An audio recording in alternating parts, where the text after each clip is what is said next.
The Story Store, the Story Store.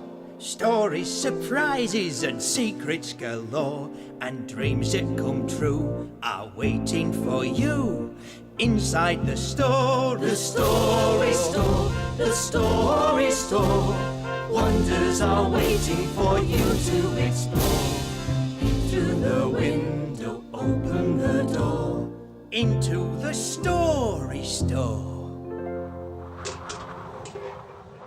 One blustery autumn morning, George and Pip were up bright and early to open the doors of the Story Store.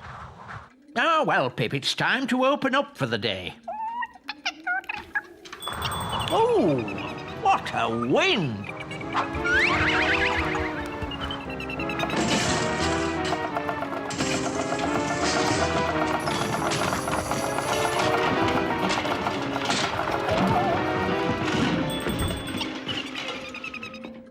I've never known anything like it.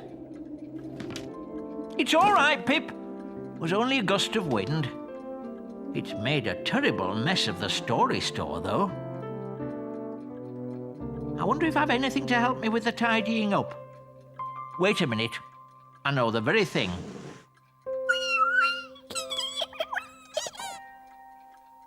There they are. Just what we need. The helping hands.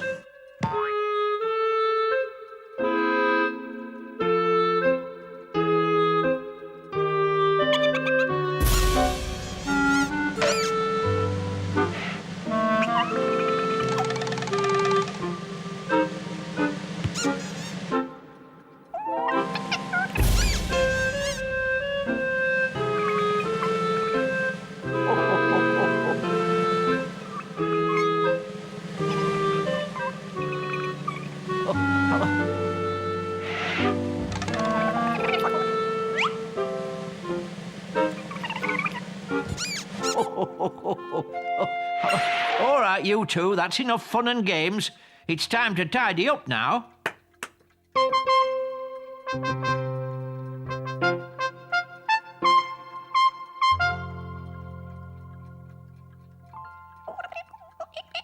But it wasn't only in the Story Store that the howling wind had caused such havoc. Angus Puggles' broken chimney pot was blowing so much smoke into his parlour that he couldn't see to make his tea and toast. This is terrible. I'd better have a look at that broken chimney pot.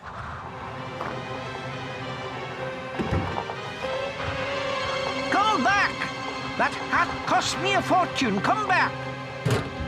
Good. That's everything tidied up now, inside and out.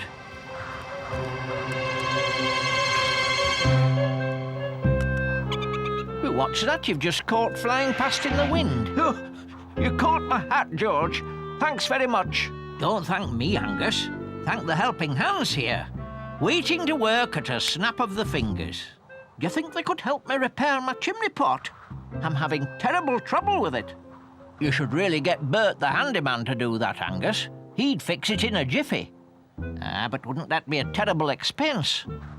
Worth every penny, Angus. Worth every penny. Oh, I'm not so sure.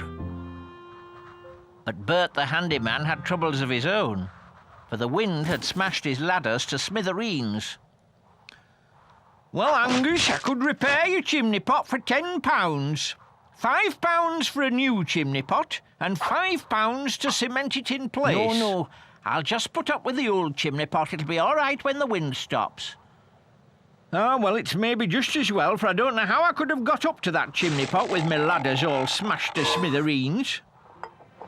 But that night, the wind blew harder than ever, until at last the wobbly chimney pot blew down and crashed into Angus's room. Ah! What was that? What a mess. If I get Bert the handyman to fix this lot, it'll cost me a fortune. But wait a minute. I've got a better idea. That's right, George. I'd like to use the helping hands for a free trial period before I actually pay for them. All right, Angus. But just be sure you don't work them too hard. All right, you two. I want you to mend the windows and the bed and clear up all of that mess on the floor. And look lively while you're at it.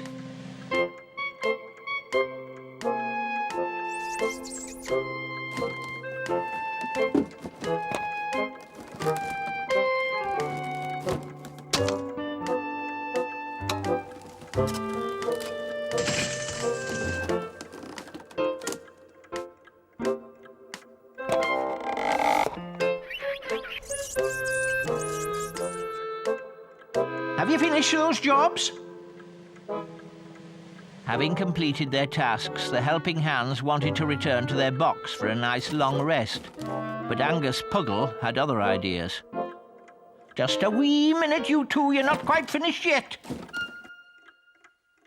And that's the problem, George. The ladders were all smashed to bits in the wind.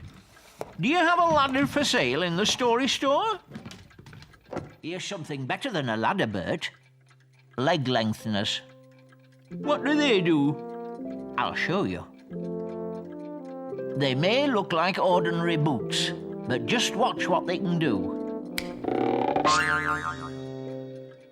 With these leg lengtheners, you can reach any chimney pot in the land without a ladder. And they go down just as easily as they go up. I've never seen the like in all my born days. How much would they be now? £5 the pair. I'm a little short at the moment. Not to worry, you'll be a lot taller when you put on the leg lengtheners. No, George, I mean I'm short of money just now. I don't have £5. Never mind, you can take them now and pay me later. It's a kind offer, George, but I like to pay my way. I'll just leave them for now, but I'll be back, George. I'll find a way to get that £5 somehow.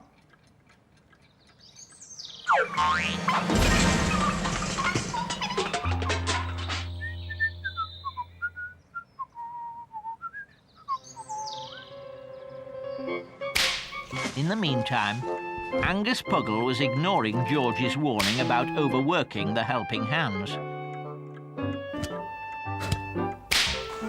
Even though they were very tired, he made them clean the house from top to bottom.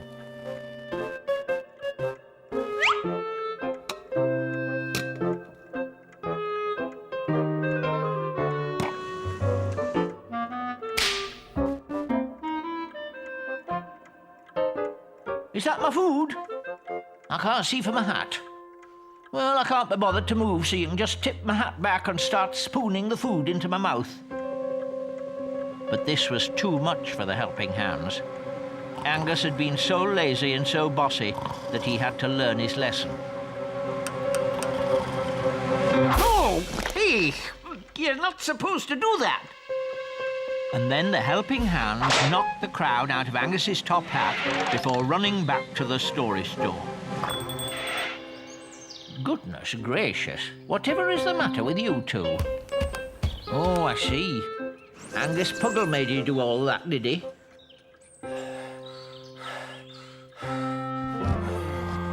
Well, what you did to him serves him right.